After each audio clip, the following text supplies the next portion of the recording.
जी ICC cricket world cup 2022 का आज semifinal Pakistan और न्यूजीलैंड के मबीन ऑस्ट्रेलिया की क्रिकेट ग्राउंड सडरी में खेला जाएगा। और मैं इस वक्त शकरगढ़ के एक ग्राउंड पर मौजूद हूँ, जहाँ पर जो क्रिकेट के फाइन्स है वो मेरे साथ मौजूद हैं। इनसे जानते हैं कि पाकिस्तान और न्यूजीलैंड के दरमियान जो टाकरा आज शुरू होने जा रहा है, इस हवाले से वो क्या कहते हैं, क्या इनके ख्यालात हैं, क्या जज्बात हैं। जी भाई बताइएगा।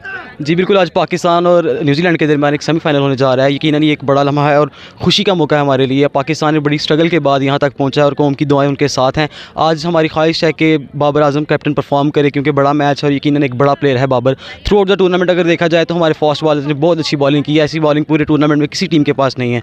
सो हमारी बेस्ट विशेज़ उनके साथ है। हारिस जो कि एक नया यंगस्टर है, अच्छी फॉर्म में है। उसके अलावा पूरी टीम हमारी मिडिल ऑर्डर ने बहुत अच्छा परफॉर्म किया। तो आज हमारी ख्वाहिश है कि पाकिस्तान ये मैच जीते और फाइनल में इंडिया के साथ हमारा टाकरा हो। जो इंडिया ने बगैर थी कि उन्होंने पूरी कोशिश की कि पाकिस्तान आगे ना आए, लेकिन अल्लाह ताला के फजल व करम के साथ, कौम की दुआओं के साथ हम लोग सेमीफाइनल में आज, और आज इंशाल्लाह पाकिस्तान ये मैच जीतेगा और हम लोग फाइनल भी जीतेंगे। जी बिल्कुल, ये क्रिकेट फैंस की आपने बात सुनी। इनका कहना है कि इंशाल्लाह 22 करोड़ अवाम की जो दुआएं हैं वो पाकिस्तान टीम के साथ हैं और पाकिस्तान इंशाल्लाह आज सेमीफाइनल में न्यूजीलैंड को शिकस्त देकर फाइनल के लिए क्वालिफाई करेगा और इंशाल्लाह फाइनल जीतकर पूरी कौम को जो है वो ट्रॉफी तोहफे में देगा। जी।